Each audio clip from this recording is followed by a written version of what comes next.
Welcome to the Bulwark podcast. I'm Charlie Sykes. What is this, day 2 of the post-Mar-a-Lago raid meltdown? We have a lot of coverage about that in the Bulwark. But I think that today we are going to devote to a perhaps somewhat wonky too much inside baseball analysis of my home state of Wisconsin. What happened here last night?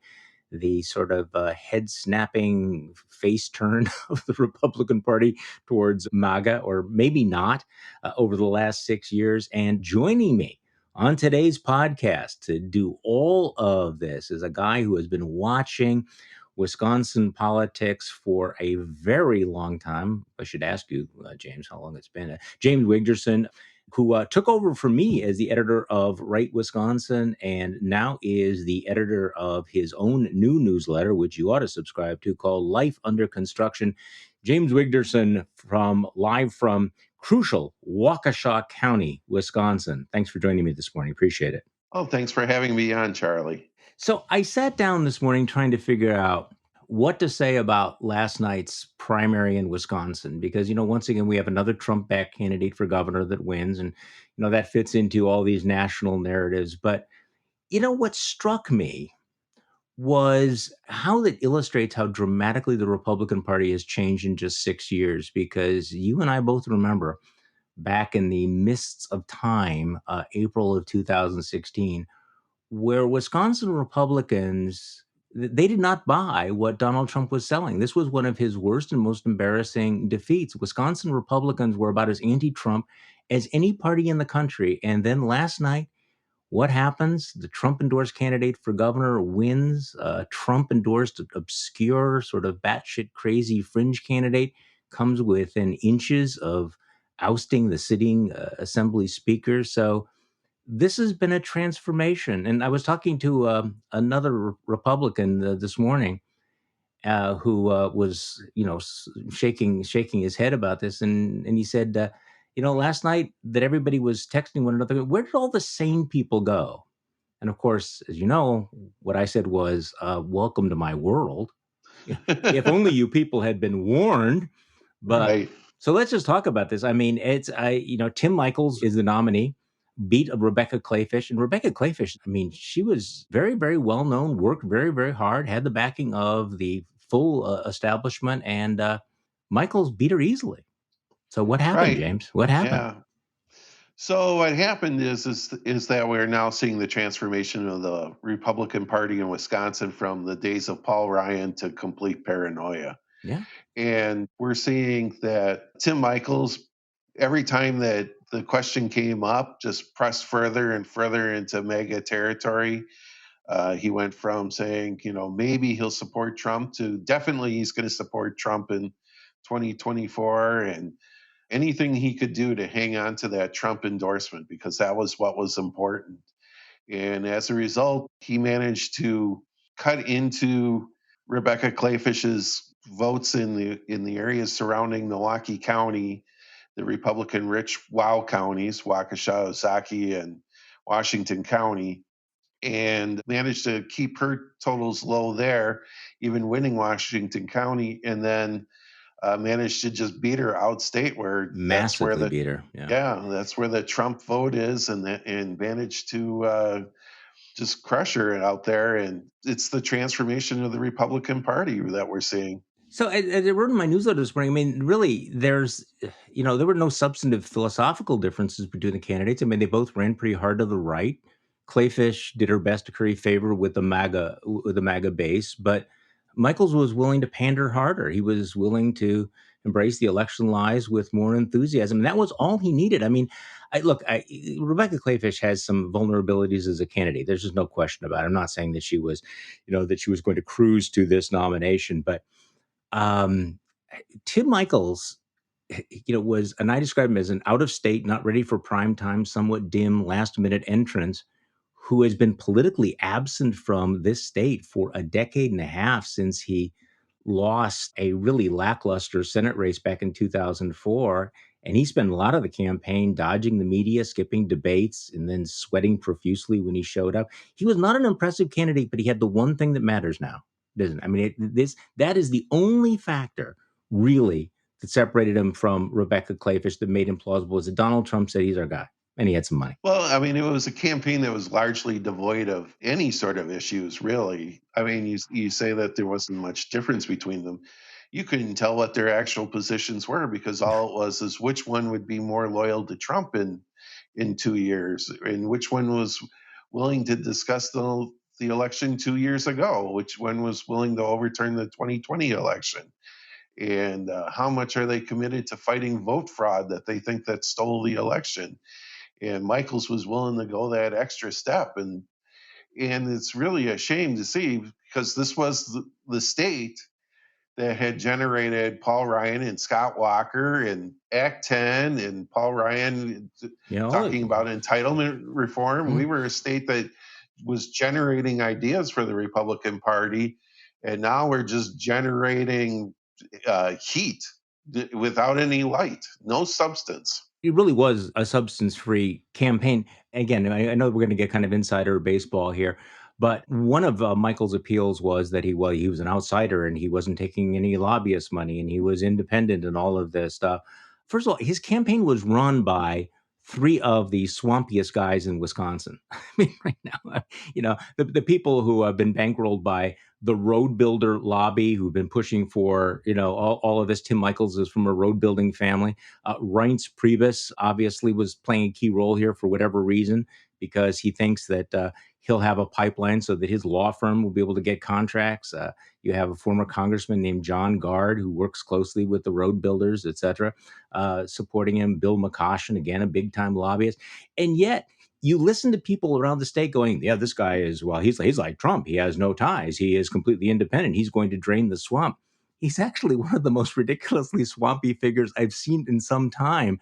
And yet he wins easily. So again, the rules of politics have changed. So one of the things for people who are still with us on this insider stuff, Scott Walker, at least it looked like to me, was going all in for his former lieutenant governor, Rebecca Clayfish. And until 2018, Scott Walker was the dominant Republican in the state of Wisconsin. We're now 4 years later, and it's like that faded pretty quickly, didn't it? Right. The Republican Party has left Scott Walker behind. He's now Yeah. in the ash bin of history. I mean, what was interesting to me was how much of the campaign Scott Walker spent while he was campaigning for Rebecca, reopening old wounds from the 2018 campaign and refighting some of those battles rather than talking about what Rebecca would do if she were elected governor. Yeah. And it was, to me, amazing to watch a former governor actually go on the offensive and make negative attacks on Tim Michaels during the campaign just to settle some old scores. I think if the Clayfish campaign and Scott Walker had focused more on a positive agenda and talked about things other than the last two elections, they probably would have had a better chance of winning over some voters. Okay, maybe you're right. I mean, in a better world, I would like to think that that's right. But you look at this result and you go, it all just came down to who was willing to kiss Donald Trump's ring harder, and that's what Wisconsin voters wanted. I mean, right? I mean, there was really nothing else here. It was just she could have come up with all sorts of positive agendas and white papers and put together her shadow cabinet and everything. It wouldn't have made any difference because the Orange God King came in here and he says, I want Michaels. Well, we'll never know because she didn't try. Yeah, I mean, I'm always more optimistic than you, Charlie, on these things. But she didn't even try. She just, again, was trying to, I was the lieutenant governor and you should vote for me, and was relitigating the past rather than talking about the future. Right. And we'll just never know. I mean, but like you said about Tim Michaels, I mean, people tried to sell him to me as he was a candidate that could beat Tony Evers, the current governor. He's going to be a winner. And I'm sitting there looking at him going, he's lost 2 elections already in Wisconsin. He lost a race for state senate. He lost the Republican primary. And he lost the race for U.S. Senate. And he ran a terrible campaign. He ran against Russ Feingold and just face planted. It was completely forgettable. If he wasn't running for office now, you wouldn't even remember that he ran then. So this is just a reminder of how fleeting fame can be and how ephemeral political clout can be, because it feels like very recently that again that Paul Ryan was the rock star future of the party. Now he is completely not a factor in Wisconsin politics. Scott Walker, governor up until 4 years ago, now obviously does not have the ability to push a candidate across the line. And I guess that also makes it striking about Tim Michels, because I don't know, you watch politics very, very closely.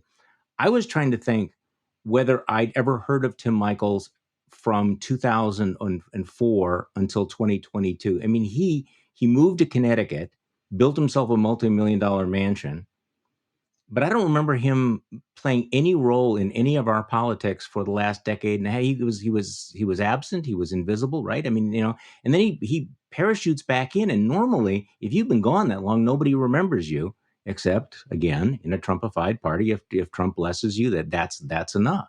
I was listening to Reince Priebus being interviewed this morning on a local talk show, and Reince Priebus was trying to sell the idea that Tim Michels has always been active behind the scenes, and Bullshit. he was on President Trump's infrastructure committee and things like that. I wouldn't brag And I about was, that. yeah, I'm just kind He of drew up the plans for okay. Infrastructure Week. Yeah, Yeah, so which Reince never. Priebus, I mean, of all the guys who have been sort of wiped away, Reince Priebus still is the guy that has found a way to monetize the grift here in Wisconsin. And I don't know. I mean, he used to be kind of close with Scott Walker, but he's now decided what he's going to go. He's all Trump all the time now, and he's going to recruit candidates in states like Wisconsin. I mean, what's Reince's deal? Do you think here? I mean, I'm looking at it from the outside when it comes to Reince Priebus, but having lost touch with him once he went full Trump. But I would say that just from observing his behavior, I mean, this was a guy that was a couple of years ago was being talked about as a possible candidate for governor himself. And instead of running for governor, he recruited somebody else to run. And like you said, there seems to be more of a backflow of money to the insiders that way rather than being Yeah. out front and being the candidate yourself. All right. So the most interesting election, besides the governor's election, and I'm sure you are watching it as well, was what should have been a completely obscure primary for state assembly, where the longtime Speaker of the State Assembly, the most powerful Republican legislator, Robin Vos, was being challenged by another Trump-backed candidate, a guy who nobody had ever heard of before, takes the most extreme positions in denying the election, says he would vote to ban contraception in Wisconsin. And he came within a few hundred votes of ousting Robin Vos, the sitting Speaker of the Assembly. This feels like an incredible morality tale, though, doesn't it? Well, you were watching this and thinking to yourself, Robin Vos is getting everything that he deserves. That's what I meant. I mean, yeah, Vos was sucking up to Trump, rode on the plane, would go down to Mar-a-Lago and explain, oh no, I really am all about investigating the 2020 election and finding fraud, and then he would come back to Wisconsin, and then Trump would trash him again because he wasn't fighting hard enough to overturn the 2020 election. And the best part of all this was Voss thought he was being clever. He appointed a former state Supreme Court justice to investigate the 2020 election. And Michael Gableman, the state Mhm. Supreme Court justice, turned out to be a complete conspiracy theory nut. And It was a it disaster. actually endorsed Voss's opponent in the primary because he didn't think he had enough support from Voss. Though, Voss is paying him, this has all been reported. He's been Yep. paying Gableman heaping gobs of money with invoices that wouldn't pass muster in any purchasing department in any company in America. And Gableman's been destroying public records and all that, and Voss has refused to fire him. You'd think that Gableman would have had little more gratitude. No, they pissed away about $1 million in taxpayer money. What are they paying him? $10,000, $11,000 a month, plus all of these expenses and everything. And I've described Gableman as a supersized one-man clown car. I mean, it was a complete disaster. And yet, Vos continued to back him because he thought this would appease the MAGA base, and it didn't. And and I'm sorry if people think I'm overusing this, but I keep thinking he's the poster child for failed Trump suck up. I mean, he thought he could grow the baby alligator in the bathtub and toss it occasional bits of red meat, and it wouldn't grow up, crawl out, and begin eating people. And Vos didn't think it would come for him, and it did. And so he came within an inch of being ousted because he told Donald Trump, with all the sucking up, Mr. Trump, I am sorry, but there is no legal mechanism to decertify the election in Wisconsin. That would be illegal. He was willing to do everything up until that point, kind of like Mike Pence.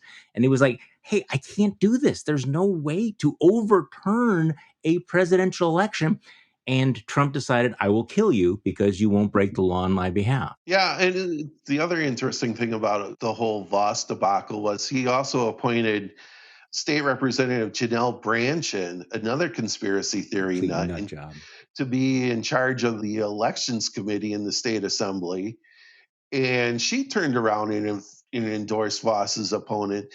And Vos has had a reputation in the past of being a little vindictive towards people who have just held committee hearings on issues that Vos didn't even want raised, and ousting them from committees. And yet he's tolerated Janelle Brandtjen, just bashing him from this position as a committee chairman because Vos is too afraid to rile up the Trump vote against him. Well, if anything, this election proved that maybe he had a point. Maybe if he had taken action against the monsters that he had created, that he would have been thrown out of office. Yeah, see, I just don't know. Okay, so I was talking to somebody this morning about this, and they said, well, I think Robin Vos has learned his lesson. I mean, last night he was asked by reporters, well, what are you going to do about, Michael Gableman and his, $1 million investigation now? And Vos declared that, Gableman was an embarrassment to this state. Well, okay, that's the irony, of course, because it was Vos who authorized, appointed, and stood by Gableman, all this. But I was told, I said, no, I think he's learned his lesson. I said, well, what does that mean? What lesson did he learn? I mean, he could have learned the lesson, don't ever cross Trump. But this person told me, no, he's learned the lesson. They're going to fire Gableman. If not today, then certainly very, very soon. And I wouldn't count on Janelle Brandtjen being the chairman of that committee. So the lesson being, if you give these people, an inch, they will just, eat your face. We'll see whether, in fact, they learned that lesson. But I think that, this is the cautionary tale for people who think that, oh, you know what, if we provide air cover to the big lie, it won't come back to bite us in the ass. And what happens is these things metastasize. So that really would have been an extraordinary moment if he would have lost. In fact, for much of the evening, it looked like he might lose. And that would have taken the party, into complete, full MAGA here. So let's talk about the governor's race, because now we have a marquee matchup between Tony Evers and Tim Michels, and of course the Senate race, which I think even non-cheeseheads are paying attention to, Ron Johnson versus Democrat Mandela Barnes. As you probably know, losing weight is impossible when you can't control those cravings throughout the day. Salty snacks or sweet treats are always within reach. What about the temptation at all of those summer barbecues? Well, the new weight control formula from Nusu Labs uses biohacking technology to curb your appetite and control those unwanted cravings. Formulated with natural ingredients and antioxidants, this new weight control formula helps you maximize a healthy metabolism and keeps you away from all of those empty calories safely, naturally, and without the harmful side effects of restrictive diets and supplements. And this one-of-a-kind formula has the mood-enhancing ingredient that you find in dark chocolate to keep you from getting hangry. Nusu guarantees that you will lose up to 3 pounds in the first week, and it's guaranteed or your money back. And right now, you get a free bottle with your order. That's nusulabs.com/bulwark, nusulabs.com/bulwark. Join Nusu's world-class concierge program for an extra 10% off at checkout. Free monthly supply, free priority shipping. That's nusulabs.com/bulwark, NUSU Labs, nusulabs.com/bulwark. These statements and products have not been evaluated by the Food and Drug Administration. These products are not intended to diagnose, treat, cure, or prevent any disease or condition. These statements and information are not a substitute for or alternative to seeking care from your healthcare providers. We are both in the WOW counties. I am in Washington County right now, and you are in Waukesha County, right? Yeah, So lovely sunny Waukesha County, crucial Waukesha County. it is a beautiful day here in southeastern Wisconsin. So give me your read of this matchup between Evers and Tim Michaels, because, and again, for people on the outside, every Republican that I know of a few months ago was feeling very, very jiggy about this election. Just the assumption here was that this was going to be a big Republican sweep. The way the state is gerrymandered, there's no question that the Republicans will control the legislature. And Tony Evers is perceived to be very weak and very vulnerable. What is your read now that they've gone with a Trumpified Tim Michaels as the nominee? Well, Evers has already come out and attacked Michaels for being the most extreme candidate for governor ever. I think that that's the way he's going to run. The interesting thing for Evers is that he is going to run actually on the Republican legislature's accomplishments as far as keeping taxes down and things like that. And Evers is also interestingly taken a different tack on the abortion issue. He has actually said, he would like to see Wisconsin's very restrictive 1800s law repealed, but he would be willing to live with what was passed under Governor Scott Walker, the ban on abortion after 20 weeks, the ultrasound requirement, the 24-hour waiting period. So Evers has already staked out a moderate position on abortion, and I think he's going to just bash Tim Michaels on abortion with the no exceptions. And So where is Michaels on abortion? the last I checked, he was courting the pro-life Wisconsin vote and trying to get the no exceptions. But Okay, no exceptions. No exceptions for rape, no exceptions for incest. This would be pretty much like the Indiana law. I believe that is Michael's current position, and we'll see if that holds up because he's likely to probably flip-flop during the general. See, this is what's interesting to me, and again, I think the fundamentals would favor the Republicans in an off-year election where they tend to do well. Clearly, the national environment has been very, very hostile to the Democrats. Things may be shifting a little bit, but you do wonder whether or not Republicans all around the country are perhaps going to blow this by nominating candidates who are too extreme. I mean, Tim Michaels, I think, has three big question marks over his head. Number one, as I think I've said, I mean, I think it was obvious during the primary that he is a not ready for prime time candidate. I mean, he clearly is not read up on the issue. So there's a reason why they kept him away from reporters. There's a reason why he dodged the debates. He was very ill prepared, I thought. So there's a vulnerability there. That's number one. Number two, the fact that he's made it very clear that he has joined at the hip with Donald Trump, and that he will now have to support and endorse everything Donald Trump says or does. And so that's a wild card, right? And then number three is this question of abortion. I've been telling people that for me, that's the wild card. I just don't know how that's going to play.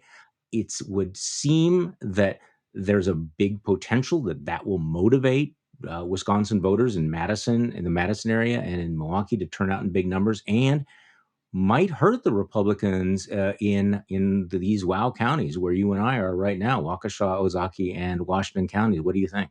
Well, I think that there's going to be a definite appeal for the Democrats, the suburban, normally Republican women in those WOW counties that have been slowly drifting away from the Republican Party since the rise of Donald Trump. And I think that there's definitely going to be an appeal to them, just like Joe Biden made an appeal to the suburbs to try to just peel away enough of those votes to keep the Republican margins down there to give them enough votes to win. But as vulnerable as Michaels is, we got to talk about how vulnerable Evers is Yeah, on the big issue. I mean, burning Kenosha is going to be played over and over again. And we're going to be talking about that issue both in the governor's race and in the Senate race of the protests down in Kenosha setting fire to the downtown. And they're also going to be talking about the boarded up windows in Madison during the protest, statues being dragged to Lake Mendota, state legislator getting beat up in the riots, all while Governor Evers was perceived to be doing nothing. And I think that that is going to make him vulnerable, and it's also going to affect the Mandela Barnes who's running for U.S. Senate. I want to underline what you're just saying here because, again, if people are not in the Wisconsin media market, this might not be on their radar screen, but burning Kenosha is really a huge issue here. And the memories are still very, very, very fresh. And you know that Evers thinks it's a vulnerability because he's been running ads trying to say, no, no, no, I really did send in the National Guard right away. I was not slow doing it, but there's a lot of issues around there.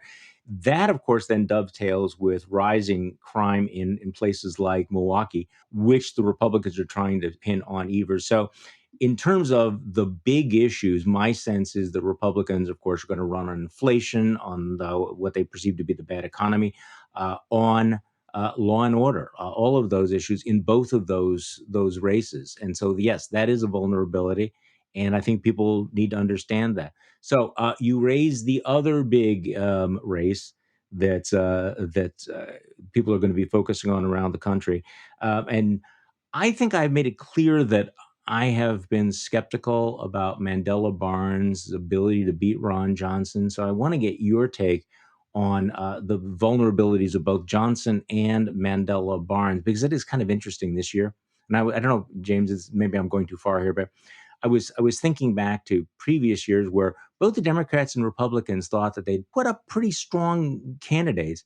And this year, you have deeply flawed candidates for governor and deeply flawed candidates for Senate on the part of both of the political parties. Let's talk Ron Johnson. I think objectively going into this year, he was the most vulnerable Republican incumbent. As long as Democrats did not nominate somebody outside of the Wisconsin political mainstream. Now, I got a lot of pushback on this, James.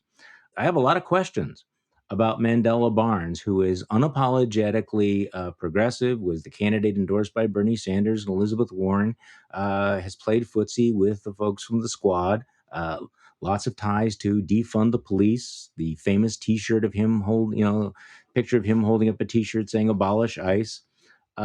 So give me your read on how Mandela Barnes plays in a general election in 2022 in Wisconsin. Mandela Barnes is worse than all that, actually.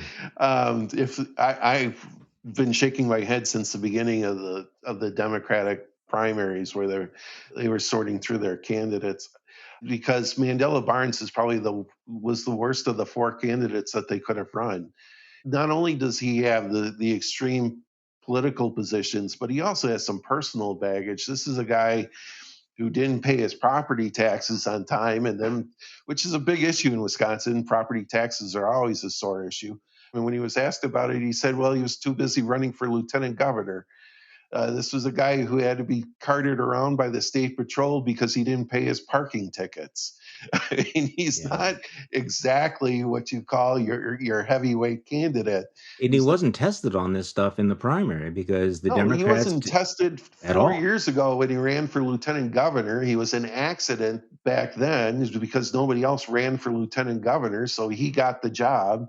And now 4 years later, his opponents decided that they weren't going to attack him at all, even though he was definitely a target-rich environment. And they all dropped out of the race rather than go negative on him. And here he is. He's the nominee. And this is a guy who chaired an environmental task force that recommended raising the gas tax just so people would use less gasoline. You can imagine how well that's going to play in Wisconsin, or supports the Green New Deal, which dairy farmers are going to hold against them because the Green New Deal they see as a threat. I mean, he's not exactly a candidate that's going to appeal to any voters outside of Milwaukee and Madison. And his rhetoric around burning Kenosha will be used against him as well. Now, for people who think that we're being excessively negative, My point is, look, there are going to be tens of millions of dollars spent on this race of Oppo research, and that is about to drop big time. So if you're upset that you're hearing about this on the podcast, Wisconsin voters are going to be hearing about this every time they turn on television or the radio. Why do you think, this is not a rhetorical question, why do you think Democrats decided to basically fold all their cards and go all in with Barnes? There were other candidates in the race. Alex Lasry was well funded. Sarah Godlewski is the sitting state treasurer. There were other candidates that had a chance to carve out a less controversial lane. I was constantly being inundated with text messages and emails from other Democrats saying, we are really worried about this. We think we have real questions about Mandela Barnes, his electability and everything. And yet, when it came right down to it, they decided that, okay, we give up. We're going to go with this. Why did they do that? I think there's a couple of reasons. One, the base of the Democratic Party in Wisconsin is a little more to the left than the base of the Democratic Party in other states. It did support Bernie Sanders, for example, over Hillary Clinton. Big, yeah. So I mean, you do have that problem right there, that the electorate on the Democratic side, when it comes to their primaries, they tend to run to the left. But there's also a belief fueling the Democrats that if they just gin up their base enough, and if they turn out more votes in Milwaukee and Madison, if they just keep cranking up that machine, that they'll overcome any advantage that the Republicans may have elsewhere, which I think is a huge mistake. They're not understanding of the environment that they're in. They're going to need every single disaffected Republican voter that they can get. And Mandela Barnes is not the candidate that's going to attract them. They're going to have to hope that there's enough anti-Ron Johnson sentiment out there that either Republicans stay home, which I don't think is going to happen, or Republicans are turned off by the clown show that Ron Johnson is, that they'll still vote for Mandela, but they'll be holding their nose doing it. My wife, for example, would be the perfect swing voter. She voted for Feingold in 2 elections. She never voted for a Republican until George W. Bush. Comes from a long line of Democrats, suburban, educated woman, professional, and yet her first reaction to Mandela Barnes is, he's a moron. That was her exact words. Okay. So I can't imagine that Democrats really think that he's going to appeal to the center of the electorate. So, to your point about the disaffected Republicans and the importance in Wisconsin, what people need to understand about Wisconsin politics is that a lot of these big races have been decided by 20,000 votes. It is a knife's edge. Trump won Wisconsin by about 20,000 votes in 2016. He lost Wisconsin by about 20,000 votes in 2020. Scott Walker was defeated in 2018 by Tony Evers by about 20,000 votes. So what are those 20,000 votes? When Joe Biden beat Donald Trump in 2020, I thought one of the interesting statistical analyses showed that Trump had run considerably behind other Republican candidates. If you added up all of the votes, you correct me if I'm wrong about this. If you added up all of the other Republican votes for Congress here in Wisconsin, he would have won, right? If he would have gotten all those other Republican voters. So again, cutting to the chase here, our elections are decided most recently by these disaffected voters. In 2016, for example, Trump barely won Wisconsin, but Ron Johnson won handily. If Johnson were to perform at Trump levels, he's vulnerable. But if all the Republicans go home, he's going to win. Okay, now you mentioned the only way that Mandela Barnes can be competitive or win is to capitalize on the anti-Johnson vote. Now, I was talking to a political consultant about this. He said, the problem with Johnson is he has said so many reckless, stupid, extreme things that it's hard to keep up with them. There are just too many. But Johnson continues to double down. And I don't know whether you had the same reaction to this. The week that Barnes nailed down the nomination, you'd figure that the Johnson folks would be saying, okay, we are in great shape. And what does Johnson do? He goes out and he suggests that Social Security and Medicare be made discretionary spending items. Like, whoa, does anybody want to win this race? Or is there this campaign like who can actually touch the third rail more aggressively? Yeah. So, Johnson has real vulnerabilities and his poll numbers really have been in the tank for a while.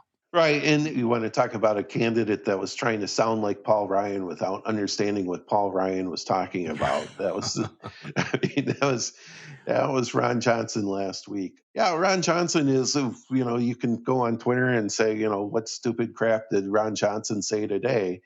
He is a gaffe-matic machine, and he doesn't see it as gaffes. And he's actually running radio ads trying to say to conservatives, are you really going to trust the liberal media? And he's got the ads directing you to the site where he tries to set the record straight, which just makes him look even worse.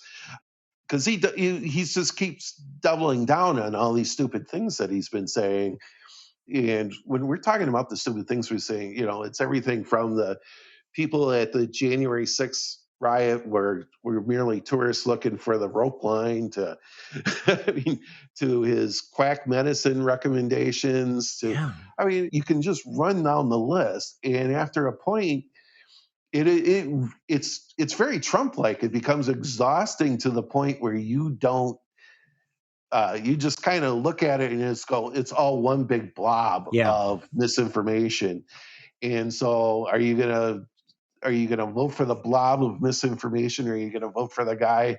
And you can cite very specific examples of things that he's done and said. So I've stopped trying to answer the question when reporters ask me, like, what happened to Ron Johnson? Is he the Ron Johnson that you knew back in 2010? And for a while, I had some theories about what broke Ron Johnson's brain, but now I've kind of just sort of given up on it. What do you think? An excessively optimistic view of what Johnson was like back in 2010, but something happened to him. The Ron Johnson of 2010 is not the same Ron Johnson who has been just peddling one bullshit crackpot idea after another now. I mean, do you have some insight into what broke Ron Johnson's brain? Well, in the 2016 campaign, he was left to fend for himself. Yeah. He was written off by the Republican Party as probably going to lose to former Senator Russ Feingold, and Johnson managed to pull the election out, like you said, by a larger margin than Trump won. He ran a So I smart think that, campaign. yeah, I Yeah. think that there's, to a certain extent, I don't need to listen to anybody anymore because look how well I did when I only listened to myself and we won. Yeah, The other maybe. side of it Yeah. is, Charlie, what's happened to Ron Johnson reflects what has happened to the Republican Party in Wisconsin as a whole. It's as if you're in Rosemary's Baby and you discover that all your neighbors are Satanists after all. Yes, right. Or the other example is Beneath the Planet of the Apes when they all rip off their faces to worship the atom bomb. That's the way it feels.